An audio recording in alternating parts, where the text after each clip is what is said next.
Amis de Zencris, bonjour et bienvenue pour cette nouvelle vidéo avec un peu de retard, je le concède, et je vous prie de bien vouloir m'en excuser. Il me manquait un peu de temps et surtout les dernières pièces du puzzle pour faire la photo la plus complète possible à un instant T de ce mouvement brownien actuel. Donc, mouvement brownien ou situation surprise pour certains, qui n'est pourtant que la suite logique des événements notamment évoqués lors de la conférence que j'avais donné à la base à Lorient le 18 mars 2011 et qui a fait l'objet d'une publication que je vais essayer de vous mettre en morceaux sur le site zenlist.fr et puis on va dire situation que l'on retrouve également dans une bonne partie des exercices d'analyse et de prospective qu'il y avait pu avoir depuis une dizaine d'années. Non, nous ne parlerons pas du Covid, du moins tel qu'il est en tant que tel, pour ne pas trop tirer sur l'ambulance sur ce corbillard gouvernemental. Notre objectif ici, c'est de rajouter un peu de hauteur de vue, avec un titre donc qui s'appelle « De la démondialisation heureuse à la fragmentation sauvage » pour au final probablement un gouvernement mondial. On verra les trois blocs et les trois idéologies principales qui vont s'affronter. Donc, on va parler ni plus ni moins de ce qui régit la vie et la vie du monde, à savoir la géoéconomie et la géopolitique, dont nous essaierons d'analyser donc les trois scénarios possibles et où dans chacun des cas, nous serons les pantins en tant qu'Européens, Français et individus. Ça, il y a au moins une chose de sûre, c'est qu'on ne sera que des pions pour ceux qui auront la chance d'en survivre. Donc, le premier de ces blocs est le bloc occidental versus américain, dirons-nous, dans la prolongation de la situation actuelle en déclin.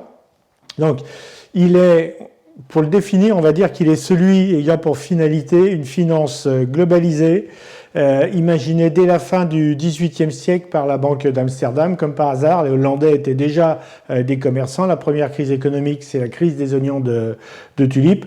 Et donc, ils avaient déjà imaginé, à l'époque, arriver à une gouvernance et une monnaie mondiale. Ça s'est franchement concrétisé même avec les accords de Bretton Woods et la création du FMI en 1944, avec une finalité là aussi plus ou moins affichée, aboutir à une monnaie unique via, ça c'est pas dit, mais via plus de totalitarisme, et on va voir comment ce totalitarisme est en train de prendre le pas. Alors, ça peut vous paraître lunaire, décalé, inapproprié par rapport à la situation et à la problématique du moment, en vous disant il y avait peut-être mieux à faire que de parler d'un gouvernement et d'une monnaie mondiale. Et pourtant, le Covid n'est ici qu'un catalyseur, un accélérateur et un sacré allié pour cette finalité, comme pour d'autres d'ailleurs, et avec un effet de levier inimaginable au niveau de votre avenir et celui de nos enfants.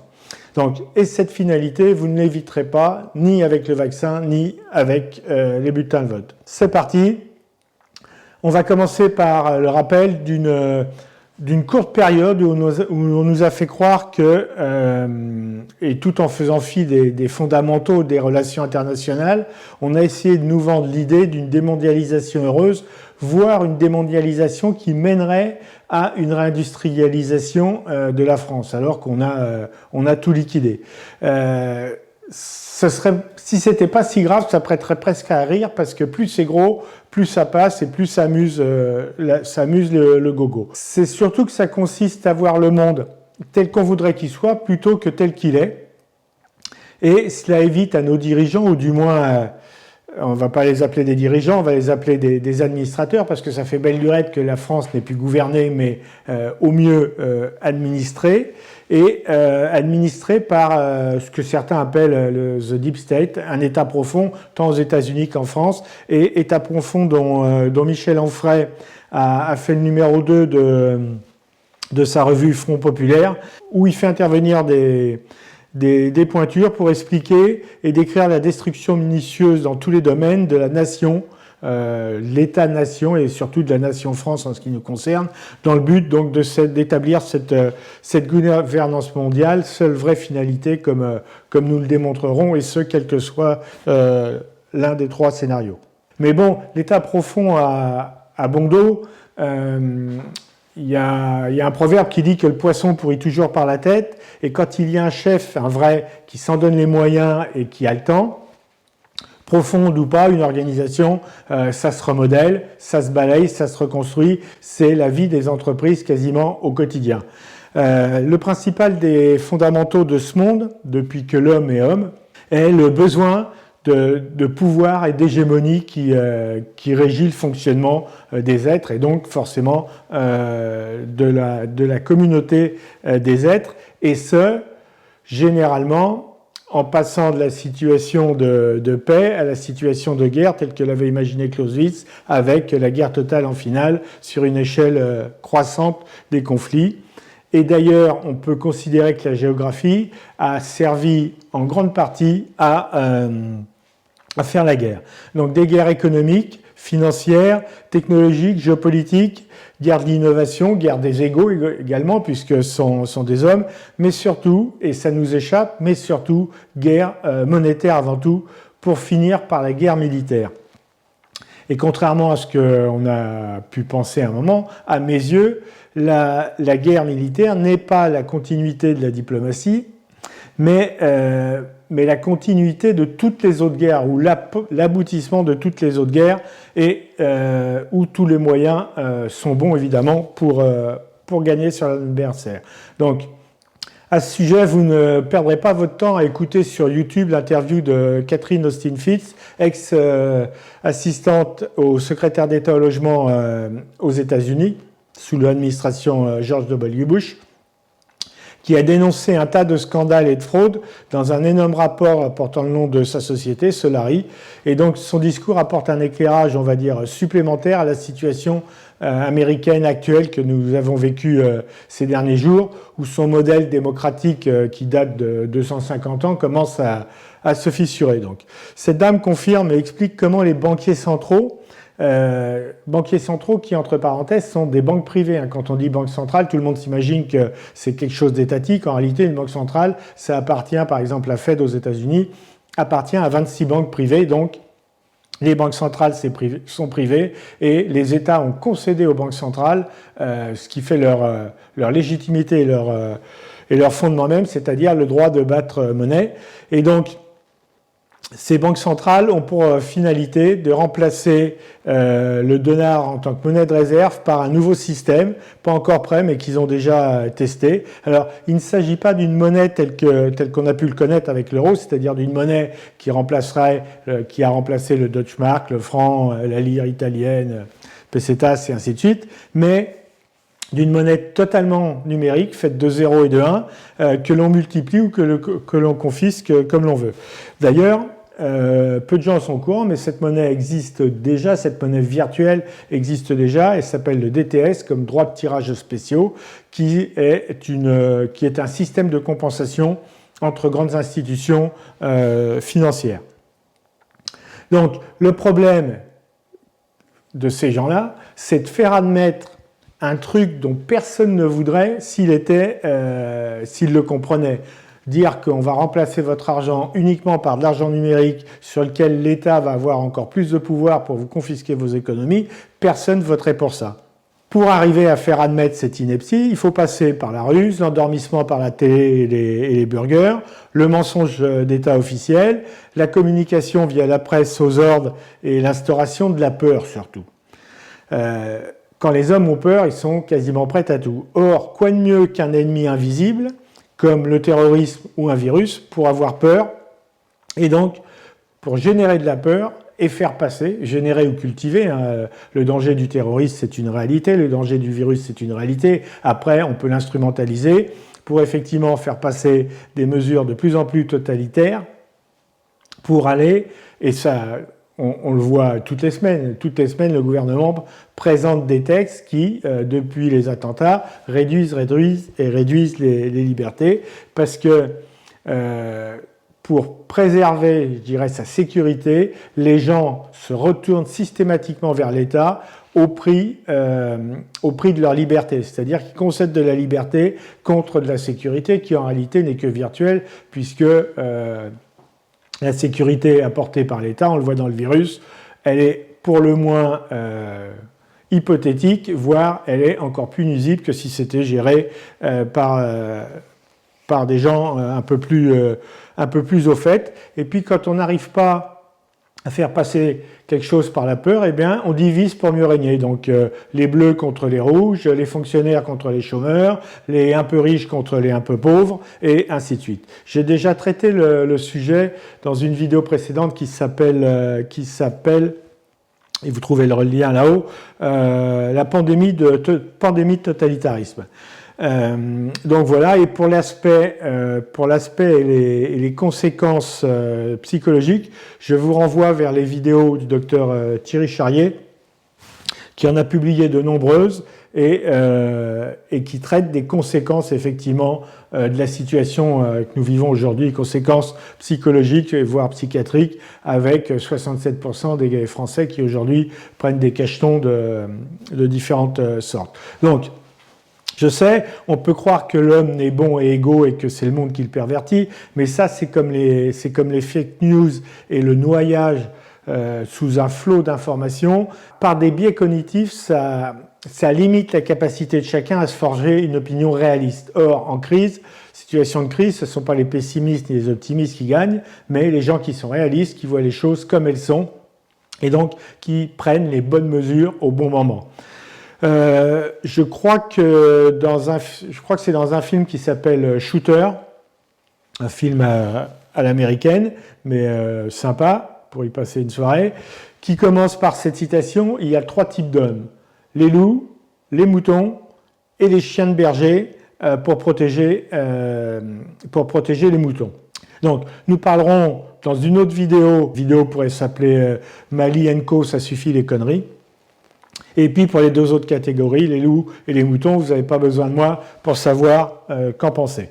Donc pour revenir au Covid, le prétexte c'était trop bon. Donc le prétexte c'était trop bon pour accélérer, je dirais, la marche vers un gouvernement mondial. On part d'un principe tout simple qu'on nous explique: problème mondial égale réponse mondiale égale gouvernement mondial. Et on arrive à la finalité initiale de la Banque d'Amsterdam du 19e siècle, une monnaie mondiale unique. Et donc, on arrive à la finalité de ce que j'ai appelé ce premier bloc ultralibéraliste, on va dire. Et voilà ce qu'il fallait en gros démontrer. Si vous ajoutez à cela les mafias en tout genre qui injectent dans le système bancaire, rien que concernant le trafic de drogue, 350 milliards d'euros ou de dollars, je crois, par an, rien qu'avec la drogue, vous y mettez les paradis fiscaux, y compris officiels comme le Delaware, l'optimisation légale permise par la concurrence entre les États européens, la corruption et ainsi de suite, et vous arrivez à avoir une vision assez juste du paradis qui est devenu le monde moderne, fragmenté jusqu'à sa plus petite unité, la cellule individuelle, c'est-à-dire l'homme, la personne. Voilà, Jean-Marc Jancovici, patron de Bismart et spécialiste du problème numéro 1, qui reprendra sa place de numéro 1 après le Covid, à savoir l'écologie, rajoute lui une petite phrase qui m'interpelle: nous allons devoir nous adapter à 2 changements, moins de ressources pour gérer plus d'emmerdes. Je pense que c'est au goût du jour. Donc pour en savoir plus sur cette mondialisation rampante dont le point d'entrée est la finance, contrairement à ce que l'on pourrait croire, le point d'entrée c'est bien la finance, je vous invite à vous référer à 2 excellents bouquins et un article d'ailleurs qui est passé dans la revue Front Populaire. Donc le premier, c'est les raisons cachées du désordre mondial. Et il y en a un autre qui est un peu le résumé et l'explication du premier, Demain, dès l'aube, le renouveau, qui est une sorte de résumé de la pensée de Valérie Bigot. Donc elle y explique magistralement et elle démontre de façon iconoclaste et non conforme la façon dont la domination financière précède généralement toutes les autres et comment notre situation globale actuelle est en réalité trouve ses fondements dans dans la vision du XIXe siècle. Donc, son livre est par ailleurs préfacé par le général de réserve Dominique de Loire, qui n'est ni plus ni moins que l'ancien chef du bureau Situation, renseignement, guerre électronique à l'état-major interarmé de la planification opérationnelle, qui estime, et je le cite ici, les conclusions de Valéry Bigot rejoignent le plus souvent les conclusions obtenues par une approche différente par des experts du renseignement non inféodés au système. Car en plus de soulever le tapis où on y empile la poussière depuis des années, notamment les banques centrales privées aux mains des oligarchies, elle décortique le système et elle nous propose des solutions qui viendront probablement rejoindre le camp des complotistes aux yeux de la presse bien pensante et surtout bien nourrie. Donc, pourtant, c'est visible comme le nez au milieu de la figure, et quand cela parle, c'est clairement énoncé par nos présidents de la République, quels qu'ils soient, comme l'a fait par exemple Nicolas Sarkozy. Je le cite également, on ne pourra faire l'économie d'un gouvernement mondial. Au moins, les choses sont claires, c'est dit. Je crois que François Hollande l'avait fait également. Et les analystes s'y trompent pas. Et là, je vais citer Simone Wappler, qui est essentiellement une analyste financière, mais qui a plein d'autres cordes à son arc et qui défend depuis longtemps la notion de Great Reset, c'est-à-dire le grand effacement, qui serait un nouveau Bretton Woods, donc les accords de 1944, qui ont fait naître le FMI. Et donc là, je cite, « La grande réunialisation se profile. Elle consacrera la superpuissance des prochaines décennies et asserviront ceux qui croient que l'État les protège. Le nouvel ordre mondial se dessine en ce moment même. » Alors, un avertissement pour les âmes candines, nous dit-elle. Arrêtez de croire que l'État et son gouvernement veulent votre bien. Un État comme un gouvernement, comme une entreprise privée ou publique ont un but, grandir et prospérer. Si une entreprise prospère grâce à ses clients, un gouvernement grandit grâce à ses contribuables. Messieurs, dames, bienvenue. Un gouvernement mondial est le Graal des élites dirigeantes, qu'elles soient du monde politique, de celui des fonctionnaires internationaux ou des dirigeants des très grandes entreprises. Avec un gouvernement mondial, les patrons des multinationales n'auraient qu'un seul endroit de lobbying, qu'un seul système législatif à influencer pour obtenir une loi mondiale qui les favoriserait. Les politiciens locaux, donc nationaux, continueraient à être rémunérés pour les services rendus. C'est ni plus ni moins que ce qui se passe aujourd'hui. Votre vote, qui déjà aujourd'hui ne vaut rien dans un État centralisé comme celui de la France, vaudrait encore moins que rien dans un gouvernement mondial où le sommet serait encore plus éloigné de la base. Alors déjà que, vu de Paris, ce qui se passe à la campagne, ils n'en savent pas grand-chose. Dès la sortie du périph', ils sont paumés. Le gouvernement mondial a en outre le mérite de supprimer toute concurrence politique. Nous deviendrons donc des cobayes consentants d'élites bien pensantes qui pourraient tester toutes leurs idées farfelues leur traversant la tête. Une autre façon d'envisager les choses est de voir l'extension du régime chinois avec un État très centralisé, dirigiste et policier, acceptant l'enrichissement de quelques-uns tant que cela ne déplaît pas au parti. Et nous allons revenir sur ce point. Et donc, pour Simone Wappler, elle précise que le contrôle technique sera la prochaine marche, tout autant que l'échéance ultime de la domination bancaire absolue. Alors, je fais le rapprochement je fais le parallèle avec le contrôle technique automobile, qui a eu raison et aura raison des véhicules non conformes à la pensée unique et mortifère du véhicule électrique. Et puis, pour terminer sur cette notion de totalitarisme et d'enfermement, le président Eisenhower mettait déjà les Américains en garde contre l'influence du complexe militaro-industriel, bras armés aux intérêts croisés des banquiers mondiaux. Donc on peut se poser la question si le président Eisenhower était le premier complotiste ou empêcheur de mondialiser en paix, comme le furent sous une autre forme les Kennedy, Kennedy qui trouva la mort, ou un De Gaulle qui a passé son temps à se battre pour sauver, je dirais, la position et la situation de la France. Mais il y a une règle naturelle que l'on retrouve dans tous les domaines, c'est que face à trop de contraintes et de lois physiques et sociétales, ça génère des extrêmes opposés, des sortes de courants de Foucault, donc des courants inverses. Plus le courant dans un sens est fort, et plus le contre-courant est fort également.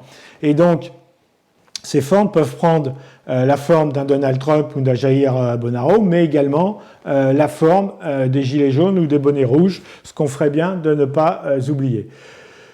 Deuxième principale erreur de jugement que nous avons commis et que nous continuons de commettre toujours en parlant du président Obama notamment, où beaucoup de gens, surtout en Occident et notamment en France, ont cru qu'il s'agissait de l'élection du président du monde. Ils n'imaginaient pas que déjà à l'époque, sous son mandat, la règle d'or, ce serait America First.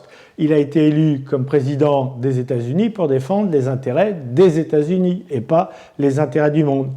Alors ces mêmes aficionados continuent d'oublier que ce président américain a quand même battu tous les records mondiaux de tirs de missiles depuis des drones et tirs de missiles à la mode américaine, c'est-à-dire que les opérateurs sont dans un Algeco en Arizona ou je sais pas où, et quand ils ont fini leur job, ils vont chercher les gamins à l'école avec le moins d'empreintes au sol possible pour éviter les pertes, mais ça cause un maximum de dégâts collatéraux, et au lieu de conquérir les cœurs et les esprits comme le veut on va dire la doctrine militaire, et donc ça génère forcément chez les populations un ressentiment.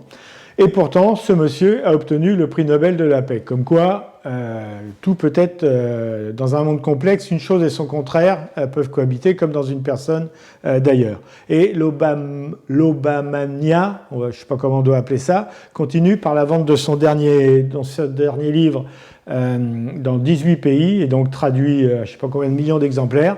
Selon un sondage, alors que 11% des Français se disent satisfaits en fin de mandat de la présidence de Donald Trump, ils sont 87% à être satisfaits de la présidence d'Obama. Donc 87% des Français sont satisfaits de la présidence d'Obama, comme si c'était notre problématique principale. C'est peut-être pour compenser un manque de satisfaction où notre président a été élu avec 18% des inscrits au premier tour et passe guère la barre des 20% dans les taux de satisfaction.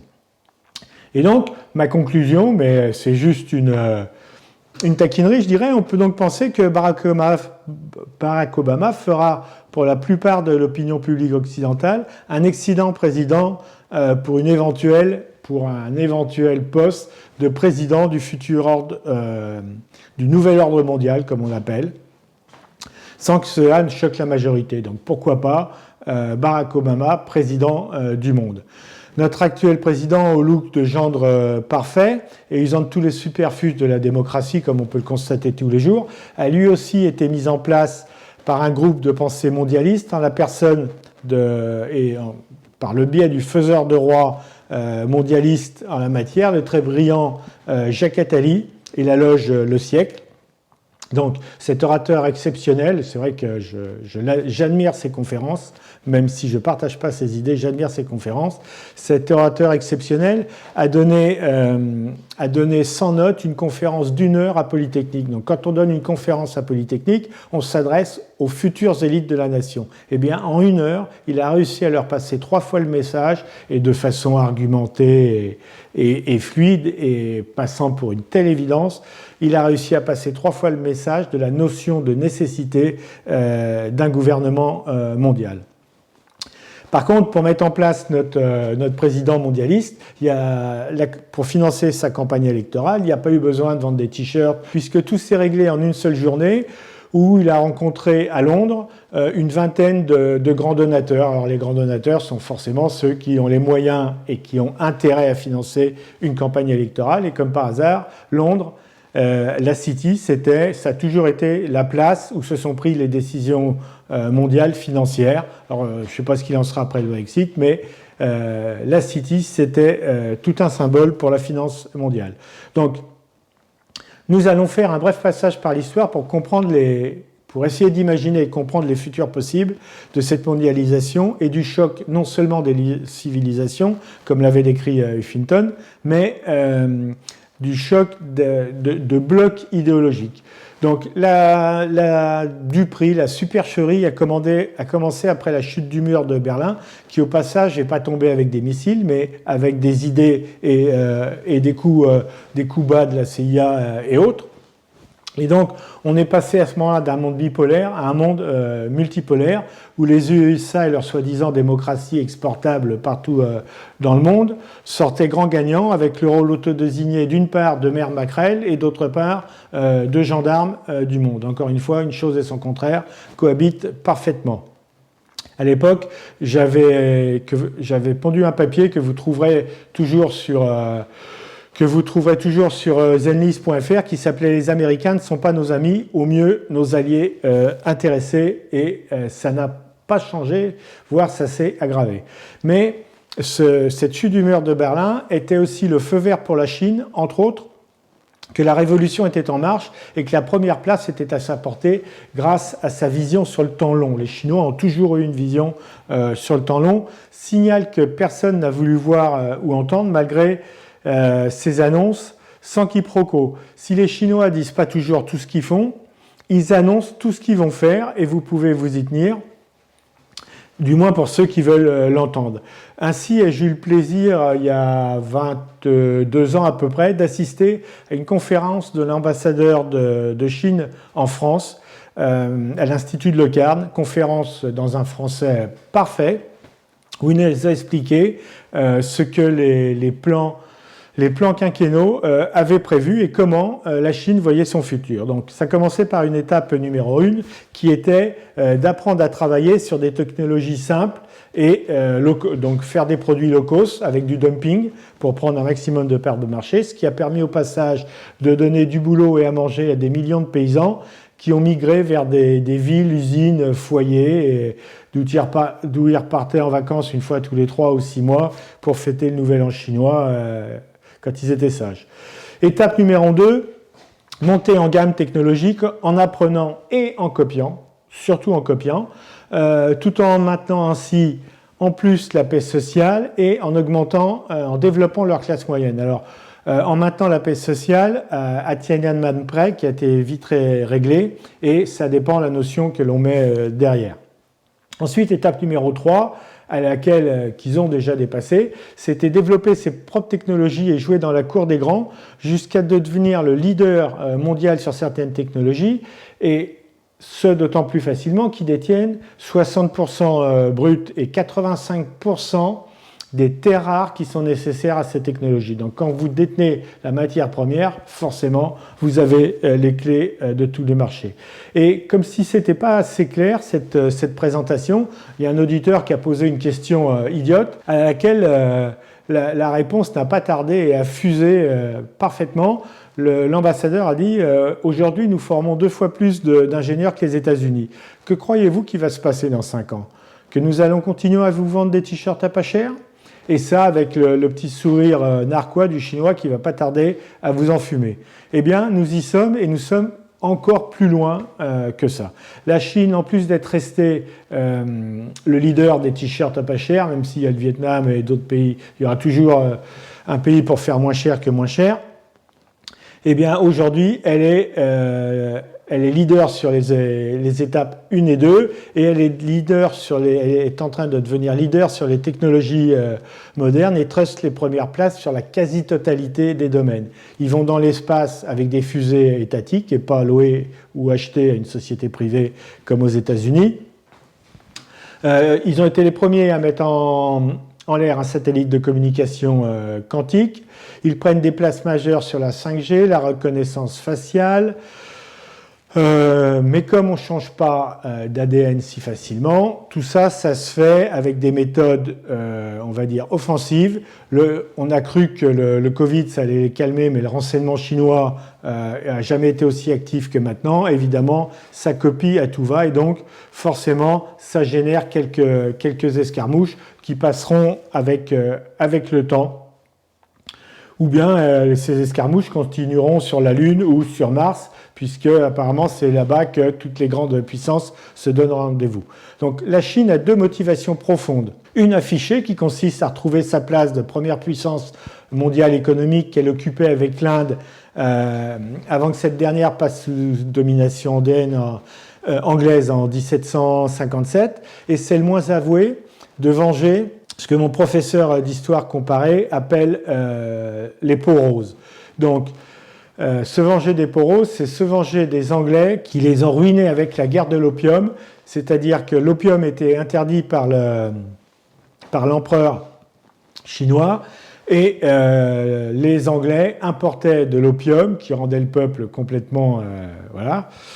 importait de l'opium en fraude de Chine et ça s'est terminé par une guerre où la flotte chinoise qui permettait de commercer a été entièrement détruite et donc je peux vous assurer qu'ils ont gardé cette rancœur et qu'ils vont nous la faire payer par la reprise d'une domination économique.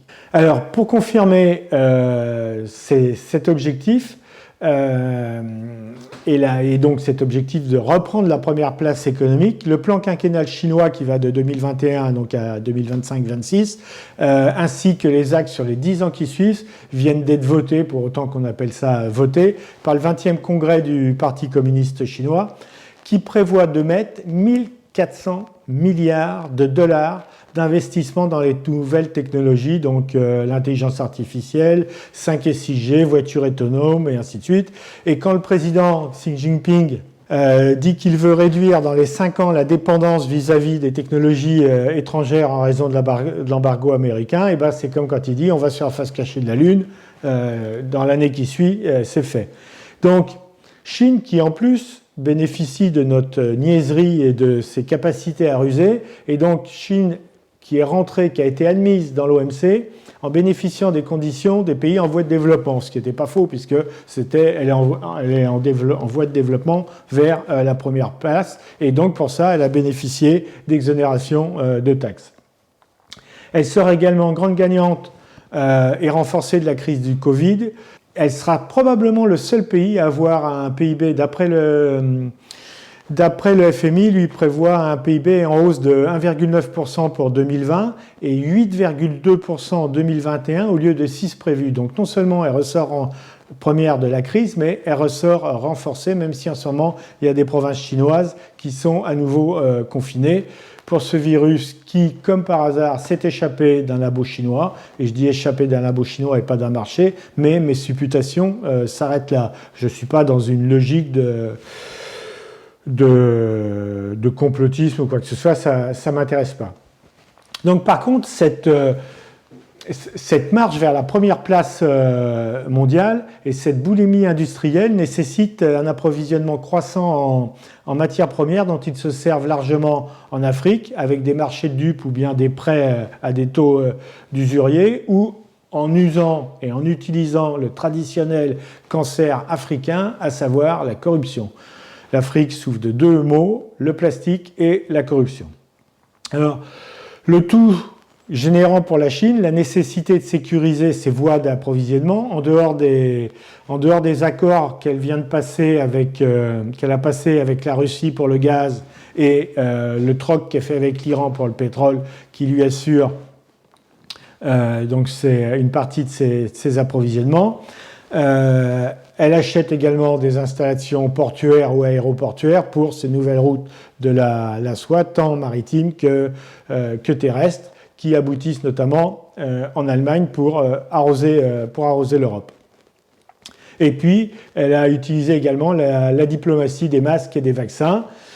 Et la diplomatie est importante pour la Chine. Alors, diplomatie, on y met ce qu'on veut derrière aussi, comme derrière ce terme. En 2010, elle comptait 322 instituts Confucius, des chambres de commerce internationales, pour 530 en 2020. Donc, autre changement associé à cette évolution, changement majeur dans son histoire longue, mais pas des moindres, c'est une volonté territoriale hégémonique qui commence d'une part par ce qui se passe en mer de Chine, donc elle pique des îlots pour agrandir sa zone, mais aussi la chinoisation, je ne sais pas si ça se dit, de la Sibérie où la démographie russe en baisse ne permet plus de peupler cette large zone, donc les Chinois y avancent progressivement. Mais pour rappel, sauf à ma connaissance une fois et il y a longtemps pour des chamailleries de voisinage, la Chine n'a jamais fait la guerre en dehors de ses frontières. Néanmoins, pour protéger ses approvisionnements, comme je viens de le dire, eh bien, elle est en train de renforcer ses investissements militaires et son budget militaire vient de passer à 1,9% du PIB, à peu près l'équivalent de ce qu'on a enfin réussi à atteindre en France après des années de disette qui ont laminé nos armées, et en comparaison des 732 milliards pour 3,4% du PIB américain. Mais ces chiffres sont à relativiser parce qu'aujourd'hui, avec les nouvelles technologies, que ce soit les missiles ou les torpilles hypersoniques, la taille et le nombre n'est pas forcément un gage de victoire. Donc, les Chinois n'ont jamais été des guerriers, ça a toujours été des commerçants, mais éventuellement, ils peuvent devenir guerriers pour défendre le commerce. Alors, ce n'est pas le seul changement que les Chinois ont acté ces derniers temps. Et notamment, il y a quelque chose qui doit nous interpeller, mais que moyennement, je dirais, dans ce changement de centre de gravité du monde, c'est que le président Xi Jinping vient en effet, via sa politique à Hong Kong, de mettre un coup de canif dans sa théorie d'un pays, deux modèles économiques. Et donc, là, il vient de faire procéder à l'arrestation, on va dire ça comme ça, du médiatique président de Alibaba. Alibaba, c'est l'Amazon chinois, qui était en train de commencer à lui grignoter des parts de marché. Et donc, Jack Ma a tout simplement disparu de la circulation. Sa photo a été effacée de tous les spots publicitaires. On ne sait pas où il est. Personne n'a de nouvelles. Je dirais que c'est un de plus qui disparaît. Et il disparaît notamment pour avoir dit ce qui était un affront pour le président chinois. On ne peut pas gouverner aujourd'hui comme hier. Le lendemain, disparition. Mais la Chine, face à ces inconvénients, elle a deux avantages incontournables qui compensent largement ce qui va devenir un simple contretemps. Le président d'Alibaba va continuer, les ventes vont chuter quelque temps et puis ça va repartir comme avant. Elle a deux atouts qui est d'une part la taille de son marché intérieur avec une forte augmentation de sa classe moyenne, marché qu'elle s'est par ailleurs protégé, et puis les accords, surtout les accords commerciaux qu'elle a signés. Ainsi, un des meilleurs connaisseurs de la géopolitique mondiale, Alain Juliet, qui a été entre autres ex-ancien haut responsable de l'intelligence économique en France, mais qui a été également responsable du renseignement à la DGSE et dirigeant de grandes entreprises comme Pernod Ricard et d'autres, rappelle dans une vidéo qui est une émission de la chaîne YouTube RT, donc c'était le 19-12, la Chine vient de signer un méga traité signé RCEP comme Regional Comprehensive Economic Partnership, créant la plus grande zone d'échange libéral au monde avec 2 milliards d'humains et 30% du PIB mondial.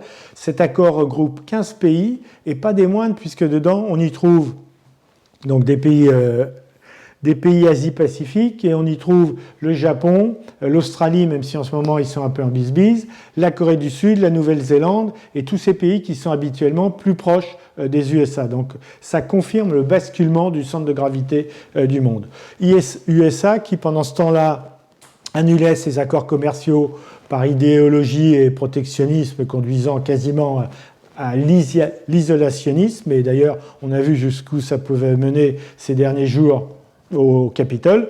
Et donc, notamment, ils ont déchiré l'accord Asie-Pacifique qui avait été mis en place en 2016 par le président Obama, donc le futur président du monde. Donc, accord chinois qui vient d'être signé avec 15 pays, mais dont d'autres petits groupements pourront venir, comme le Mexique ou le Pérou. Donc, ça vous donne une idée de la taille du libre-échange, du marché de libre-échange que ça donne. Et pendant ce temps-là, parallèlement à ça, les États-Unis se sont retirés, ou du moins ont attaqué tout un tas d'organismes internationaux, que ce soit l'ONU, l'OMS, dont ils sortiraient en laissant la place à Bill Gates, c'est aux Chinois, l'OTAN, le FMI, l'OMC, la BRI, la BRED, la BEI, enfin tout ce que le général de Gaulle appelait des machins.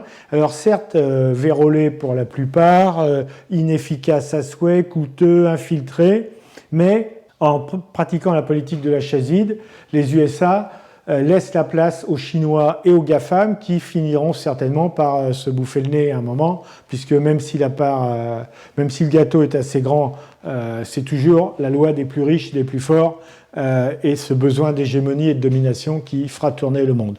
Donc deux protagonismes qui vont avoir certainement des frottements d'épaule. Alors, pour finir, pourquoi cet indigeste et long chapitre sur la Chine ?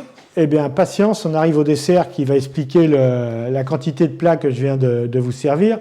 Tout simplement parce qu'en plus de cette suprématie, on va dire, économique et commerciale, la Chine a pris soin de mettre en place une sécurité supplémentaire qui est la mère de toutes les guerres, à savoir la politique monétaire qu'elle a bâtie en or massif. Ça fait des années que la Chine, comme la Russie d'ailleurs, et c'est probablement pas un hasard, que ces deux pays ont adapté leur politique monétaire à leur attitude et leur géopolitique et géoéconomique. Et donc en Chine, par exemple, ils ont interdit l'installation de plateformes de crypto-monnaies, donc on ne peut pas créer de crypto-monnaies à partir de la Chine. Et surtout, ça fait des années qu'elle se goinfre et qu'elle procède à des achats massifs d'or pour asseoir sa monnaie sur de l'or massif, comme ça se passait avant que Nixon décorrèle le dollar de l'or en 1971, ce qui a permis de commencer à faire tourner les imprimantes plein pot et à imprimer de la monnaie de singe et du dollar dont la valeur réelle diminuait puisqu'il n'y a pas de contrepartie derrière. Eh bien, le yuan est, comme par hasard, de plus en plus utilisé dans les échanges internationaux, ce qui ne plaît pas aux Américains. Il faut se rappeler quand même que si Saddam Hussein ou Kadhafi ont perdu la vie, c'est en partie parce qu'à un moment, ils avaient imaginé vendre leur pétrole non plus en dollars, mais en euros. Donc les Chinois tiennent là un levier et tiennent là le marteau par le manche. Donc tout cela pour arriver à la préconclusion que, sauf à ce qu'elle en soit la patronne, la Chine sera peut-être le dernier rempart à la mise en place d'une gouvernance et ou d'une monnaie mondiale auquel elle pourrait s'opposer ou offrir peut-être aux côtés des Russes, probablement, ou autre, une alternative. Alternative que nous aurions tout intérêt à regarder d'un bon œil, je pense, en tant qu'Européens, pour autant que l'Europe existe, ou du moins si elle n'était pas inféodée via notamment l'Allemagne à la vision américaine. Et donc, Europe qui, je vous le rappelle, Europe dont les géniteurs sont avant tout les Américains qui ont créé l'Europe en tant que client et test et qui en profitent largement puisque les Polonais, par exemple, achètent des chars et des hélicos américains avec des subventions de Bruxelles. Quant aux accords commerciaux, si l'Europe vient d'en signer un avec la Chine, il est c'est quasiment une coquille vide. Et par contre, sur la demande de la France, l'Europe a annulé l'accord Mercosur, donc avec les pays d'Amérique latine. Et donc, accord que le Portugal, qui va prendre la présidence de l'Europe à la place de l'Allemagne, espère bien remettre sur les rails.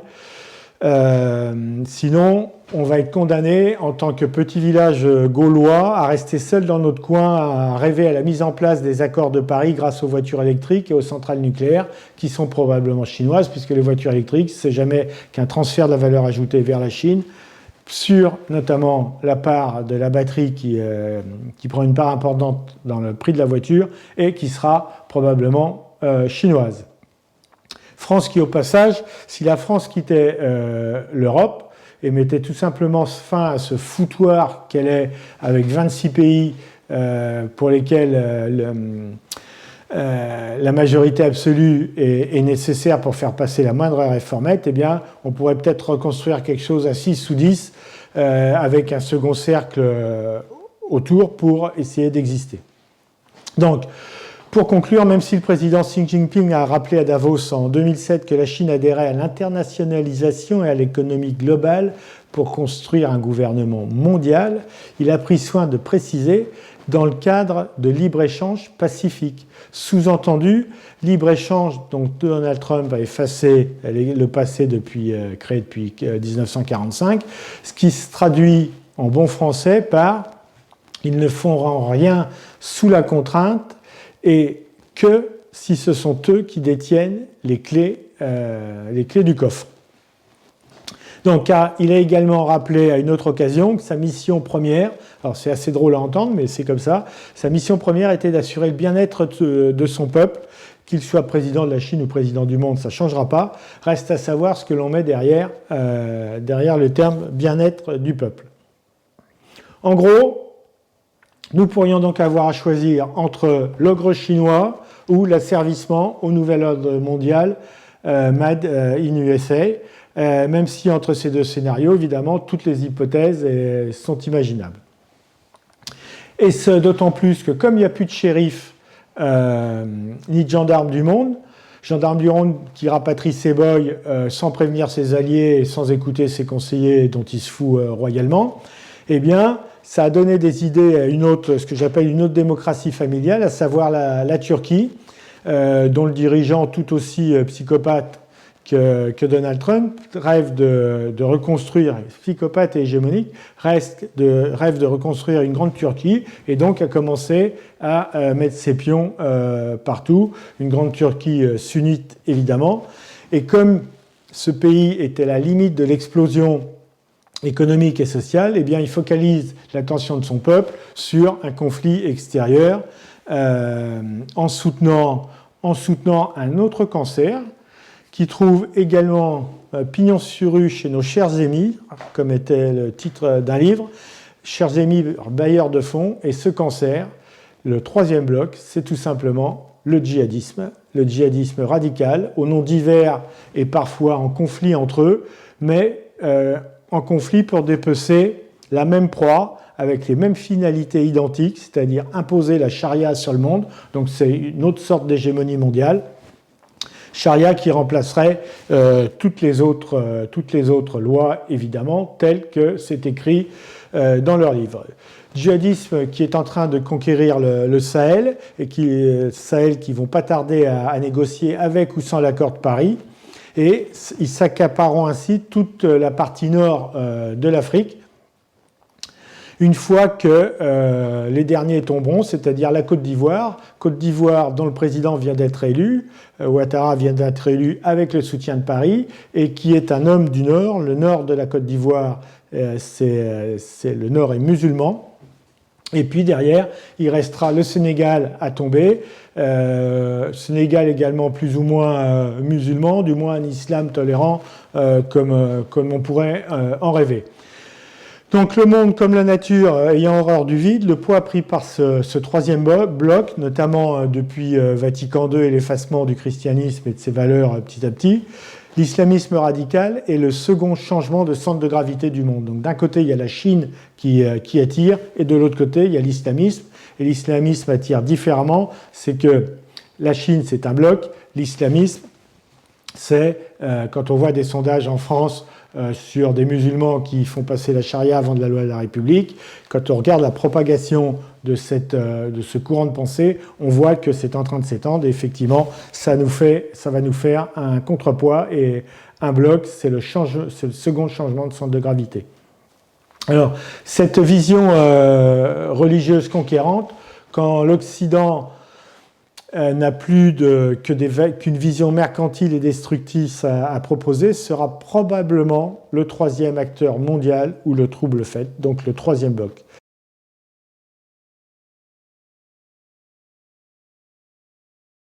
Dans tout ça, qu'est-ce qu'on peut constater ? Eh bien, on peut constater que dans l'affrontement de ce que j'estime être ces trois blocs, mais peut-être qu'il y en aura d'autres et que peut-être que d'autres choses se passeront. Encore une fois, ça, ce ne sont que des visions. Eh bien, il y a une chose de sûre, c'est qu'aujourd'hui, les liens entre les nations, les peuples et les personnes sont en train de se délier. Alors, d'une part, sous des ambitions hégémoniques qu'on vient d'évoquer, les ambitions de leurs représentants. Souvent, les peuples ne sont pas forcément hégémoniques, ce sont les dirigeants qu'ils sont. Et donc la question que vous me poserez, c'est, eh bien, la France dans tout cela, et nous, eh bien, nous en parlerons dans une prochaine vidéo au format plus court, mais comme le pire n'est jamais sûr, surtout quand on y est préparé, c'est la baseline de Zencrise, je vous présente néanmoins tous mes vœux de bonheur personnel pour 2021 et vous dis à bientôt dans une prochaine vidéo titrée « Le Mali, ça suffit les conneries » et une autre analysant l'état réel de la France tel qu'on la voit en ce moment, sous le titre « Alors prêt pour le chaos », avant de passer à une série de réponses et des formats différents pour essayer d'apporter des réponses à ces problématiques. Réponses personnelles, parce qu'à mon avis, le changement collectif sera la somme des changements individuels. Donc encore une fois, meilleurs vœux à tous. Merci de m'avoir suivi. Merci pour votre tolérance. Merci pour vos supports, vos pouces en l'air. Je vous souhaite vraiment une bonne et heureuse année et à bientôt sur nos lignes. Et voici ma carte de vœux et je vous dis à bientôt et merci.